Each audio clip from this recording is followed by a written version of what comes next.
Hi there, and welcome to DIFF 504, Communication and Collaboration for Standards-Based Inclusive Education.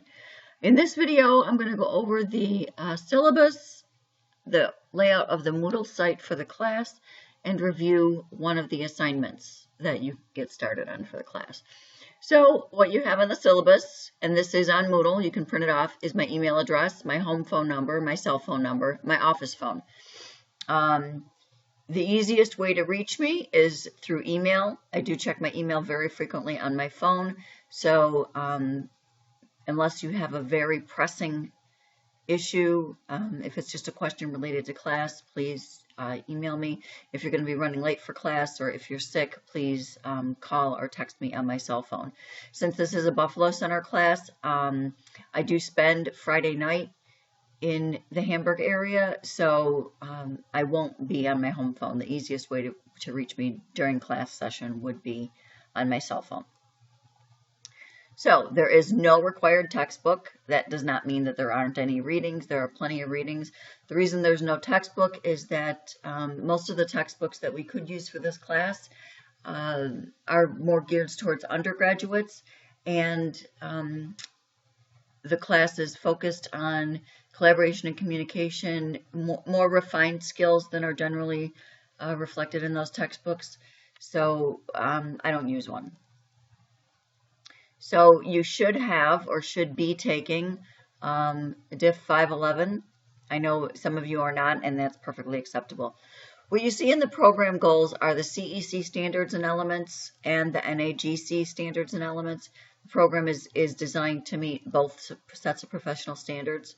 The learning objectives are there. I'm not going to go over them with you. You can feel free to read them. One of the things that's important is our definition of gifted students.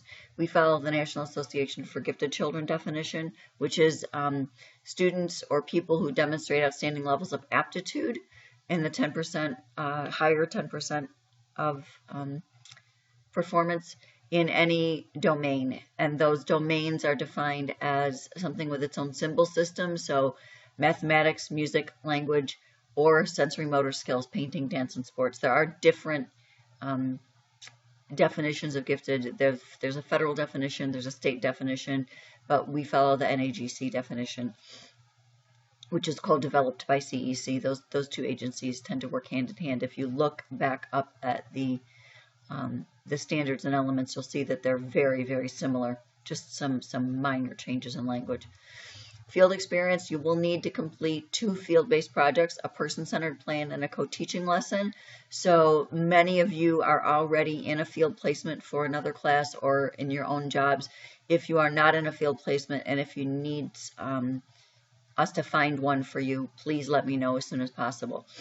Since you are in a field placement, you are bound by confidentiality. Please, if you feel the need to talk about something that's going on in your placement, even if it is your own job, don't share people's real names with us.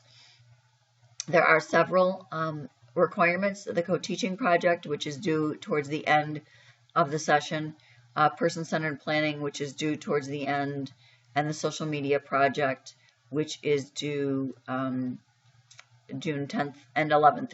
On the 10th, you're going to turn the written part in, and on the 11th, you're going to do a presentation. Oh, and we are not. Oh, yes, we are doing this. With a partner, you're going to choose and read an article. I will provide you with a list. Those will be class presentations that are due on June 18th. Here is the grading policy for the School of Education. Please turn your assignments in on or before the deadline date. Here is a class calendar. For this session, we're going to review course requirements, except for the person-centered plan. I will do that on the next video, but for today, we're going to review the class requirements and go over the social media project. The first weekend we meet face-to-face, we will talk about co-teaching and family partnerships and family support services. These will be the readings. On the 10th, we will also have an online class about developing a consultative model. I'll share with you some materials that I used to use when I was a consultant teacher. On the 11th, we will be talking about using technology for collaboration. On the 17th, there will also be online class. That is time that I am giving you to meet with your partner to generate your article presentations. Now, you don't have to meet on that day. You can meet before that day as soon as you get your article, but I'm providing you with those 3 hours that we would be meeting in order to be able to meet together, because I know your schedules are very, very tight. On the 24th, we will be wrapping up with supporting students with collaborative educational teams. The 25th is listed as an online class. I probably will not provide you with anything that you have to do that day. I will provide you with some supports. My oldest son is graduating high school that day, so we will not be having class that day. I will probably provide you with some additional resources for that day, but there won't be an assignment because you do have a lot of things that you have to do towards the end of the class. You're expected to follow APA style in everything that you write. You are required to attend class. We do have an attendance policy in effect for graduate classes, especially at the Buffalo Center. If you miss 2 Fridays during one class session or an entire weekend, faculty that are teaching at the Buffalo Center are required to let me know as the program director, and I track those absences. If you miss 2 Fridays or a weekend or more during each class session, we may put you on an attendance contract. The reason for that is if you miss a weekend of class, that equates to 20% of your class time. So if you are consistently missing that amount of time, then you're not getting the full educational benefit that you should be getting. If you require accommodations, please let me know as soon as possible. I don't give any tests in this class, but there is quite a bit of reading.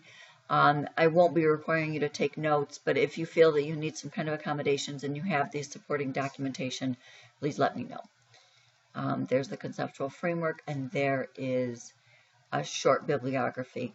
These are journals that are recommended if you're doing some additional reading. These are ones that you may want to take a look at. And then there are some internet sites, some gifted education resources are there. I can't drag my window. For your enjoyment, I guess. Okay, here is the Moodle site for class. The syllabus that I just went over is right here. Yours looks different. You don't have this editing button. The very first thing that you'll see are the assignments.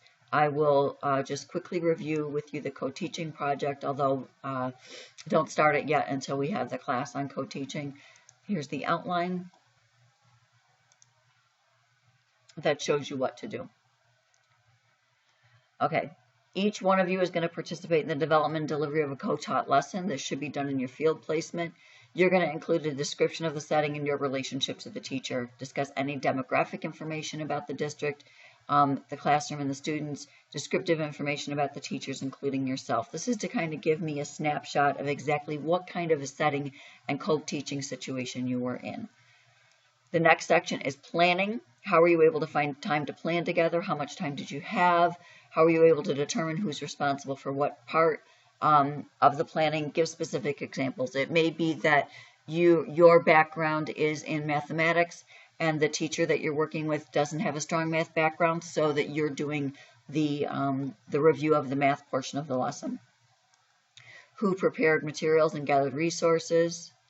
And when you're talking about this planning, roles and responsibilities and preparation activities, I am not evaluating you on how well you shared the planning. I'm looking at your articulation of how exactly you went about doing this. And then you should be sharing the planning. One person shouldn't be doing it. So this planning shouldn't be the teacher planned the lesson and I came in and copied the worksheets. That's not co-teaching. The lesson plan is below here. And basically what we're looking at are your objectives and your assessment. And then here you're going to tell me what teaching model you used, what co-teaching model. Teacher 1, teacher 2, and if there's a teacher 3 or a volunteer or a classroom aide, you can put that in there. If there is not one of those people, you may decide that you just want to eliminate that column to make more room for yourselves. So then the procedures you go through, the closure, how you're assessing student learning, any materials and any technology. And then after the lesson, what's your comfort level in teaching together? How are you planning for reinforcing what worked and addressing what didn't work as far as co-teaching? You may not be co-teaching with this person again, but this would be the plan. How would you plan on addressing these issues if you went forward with a co-teaching relationship? How well you followed the planned responsibilities outline and what you learned from the experience. So that is the co-teaching project that will be required for this class. Back to the Moodle site.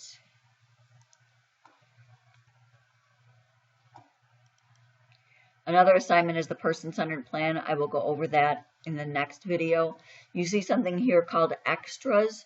Sometimes in the person-centered plan, people are not able to upload all of the materials that they need. So this extras is here. It's an ungraded assignment. If you can't upload everything that needs to be uploaded for the person-centered plan, you can feel free to use that extras assignment to upload additional things. And the social media project, which I will go over right now. Social media project, you're going to turn in the written report on June 10th and the presentations are June 11th, but this is something you need to start soon. So if you open this up, you're going to choose one form of social media. You can use Twitter, you can use Instagram, Tumblr, I guess. What I suggest is Facebook. The reason for that is what you're going to do is you're going to select 3 parent groups to follow. Parents tend to fall in the age demographic that uses Facebook. You're going to follow, so that's why I suggest Facebook. I also suggest Facebook because in my experience, Facebook is the social media platform that is most often used by parent groups. These are parent support groups that I want you to follow. The reason for this assignment is you can learn in the classroom all about family support systems and family networks and laws regarding confidentiality and treatment of children, but where you really see the dirt and how parents and families are actually feeling is on social media. I want you to select 3 parent groups to follow. Follow these groups for a period of 3 weeks and reflect on each of them using the following guidelines. So the name of the group, you should also include the URL so that when you do your presentation, you can find it easily. And then the second thing is analyze the posts you see on the page. So you should be going to this page at least every couple of days to be able to see what kind of conversation is going on. What in general are the topics about? What is the range of comments on the post? Are there some topics that get more comments than others? What's the general tone? And do you feel that this group is truly supportive? And I'd like you to justify your answer. So you're going to do that for 3 groups. So you have A, B, and C, and it's all the same questions. Let me give you an example of what kind of groups I'm talking about. If I go on my Facebook page, let's see. Groups.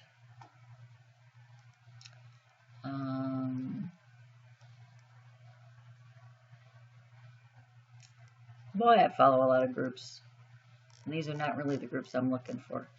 So let's do this. Let's look for Asperger. I'm going to look for Asperger's groups. Okay, this right here, Parenting Asperger's Children Support Group. Let's take a look at this. Is this a group I might want to follow? Okay. I do follow this group. Obviously, I didn't remember that because they probably don't post that often. But when I look at the postings, it's Parenting Asperger's Children is posting. A couple of comments, or one comment, no reply to that comment. Again, the group is posting. There's not a whole lot of action going on this page, so this might not be one that you want to follow. Let's go back and search for Asperger's again.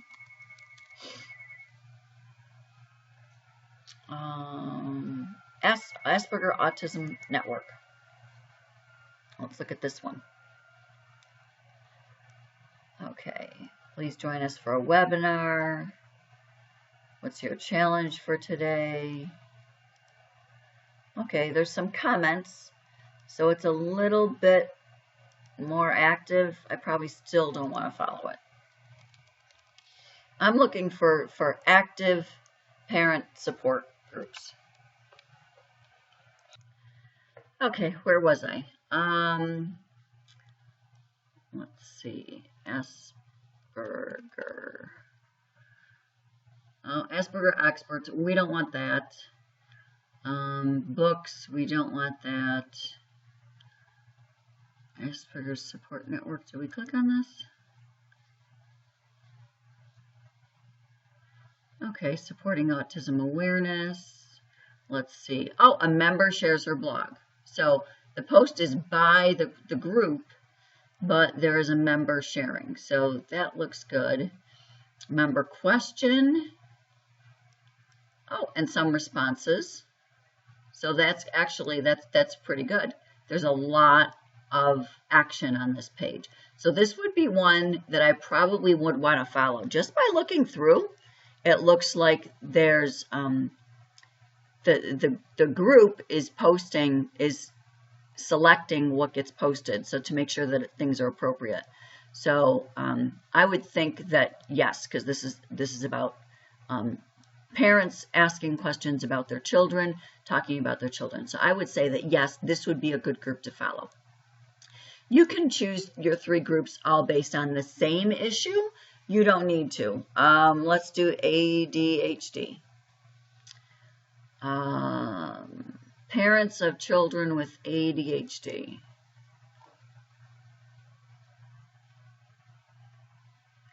This would be a group that you might want to follow. Let's see. Medication can make a huge difference. And lots of comments on that.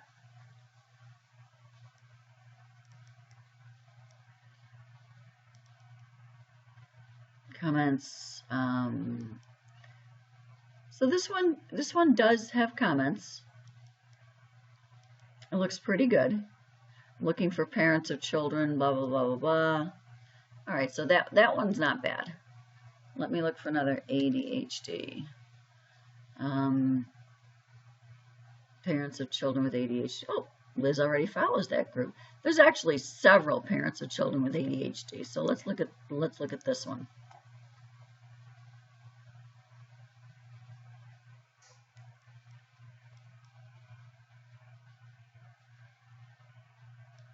Okay, load. Any advice from one of our members? I'll post. See, this one looks much more active than the other one. So lots and lots. I mean, this one posts about her son who's taking Vyvanse and asks about medication. He's angry all the time, and it has got 16 comments on it. So I would say yes, that this would be a really, really good one to follow. Let's take a look at Gifted. Gifted Homeschoolers Forum. I like this one. I follow this one, and it's actually really pretty active. So they post things. They share things from members.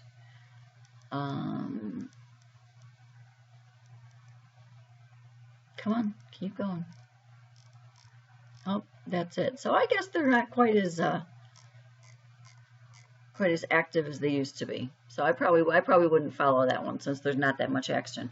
I know. Oh, I don't want to do that one. Let's do Gifted. The Astonishing School of Gifted Nerds. That sounds good, but it's probably not what we want.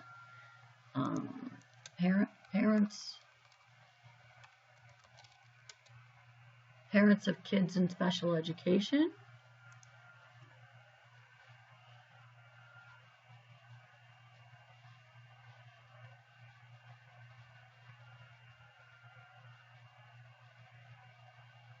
And it's not opening.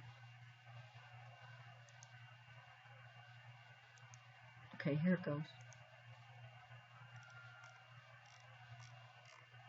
Oh, nothing. Look at that one. There we go. Okay, parents of kids in special education. Let's see if there's any conversation going on here. They post a lot because we've got 4 posts in the last 15 hours. There's not a whole lot of conversation on the post though, so I probably wouldn't want to share that.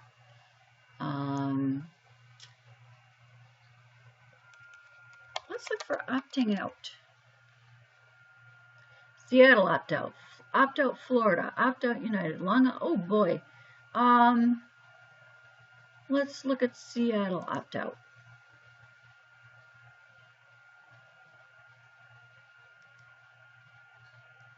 Getting hassled in California. Okay, there's lots of posts. Nope, I wouldn't want to follow this one. So, as long as it's related to education or disability or giftedness, feel free to follow it. But what you want is you want a group that is active and is parent-based. You don't want something like this.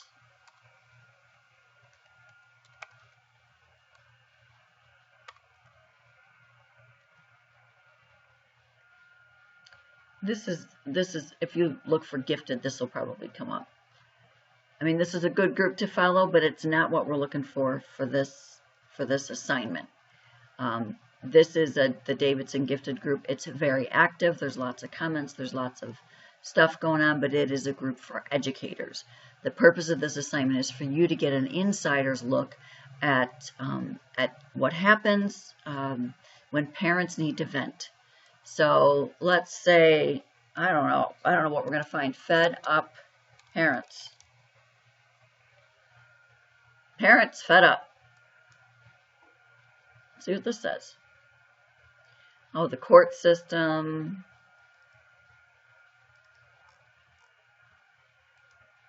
Parents fed up with school.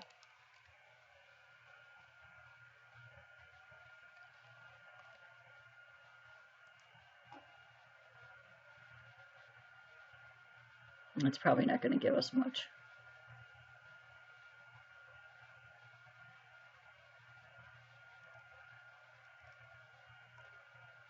Okay, parents of children with ADHD. Stop feeding your kids hot dogs? Oh boy.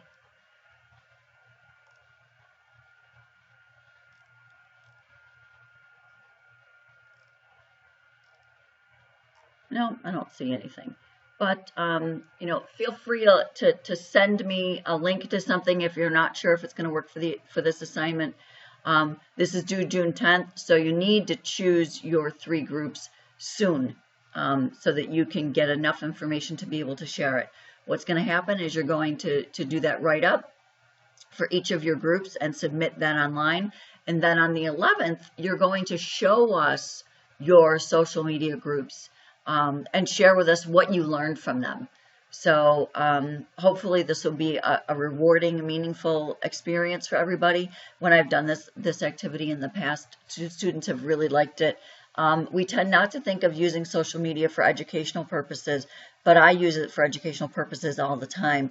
I follow lots of educational groups on social media and lots of parent groups. I tend not to chime in on the parent groups because I would prefer to kind of be a lurker. I just follow what they say, and I use it to inform my practice. That I am a parent, and my sons both have some educational issues. So from time to time, I do put on my parenting hat and chime in on the conversation because you know, you can't remove who you are. But feel free to just lurk. If the group asks you to join, you can feel free to join. Please don't tell them that you're doing it for a school assignment. Tell them that you're getting a master's in education and that you really want to learn about whatever it is that issue is. If they ask you, they tend not to ask you. Usually, if people ask to join a group, they just go look at your page to make sure that you're for real and you're not trying to sell them sneakers. So that is the first assignment that you should get started on.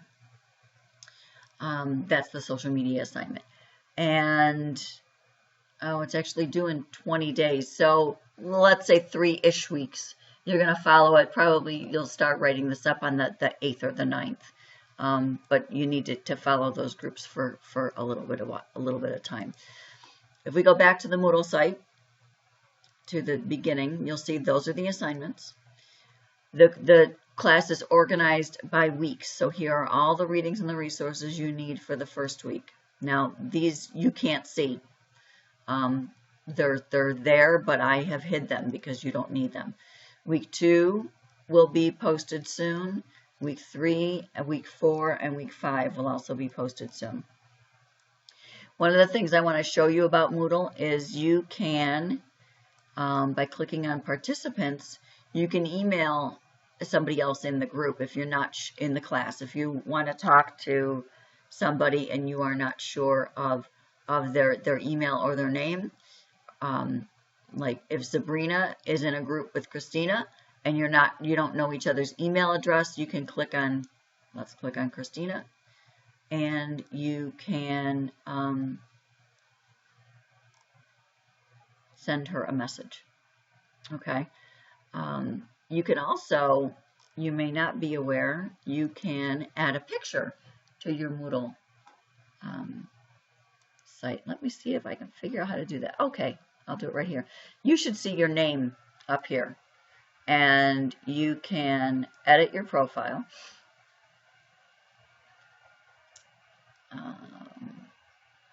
Edit profile, first name, last name, email address, description. Okay, picture. I have no picture. I can drag and drop files. So let me go find a picture. Oh boy, here we go. A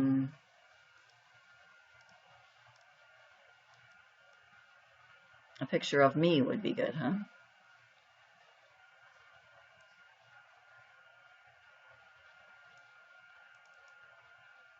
I think there's one in here.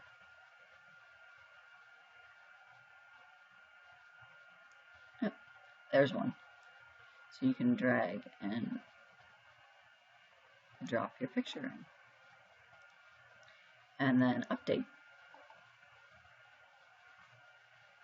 Now, when people look at me, they'll see my picture. So when we go back to the participants and back to the course, you'll see that picture. Okay. That's it for this video. The next video I post will go over the, I'm not going to go over each and every reading, but I will go over the content that was in the readings and review what you need to do for the person-centered plan.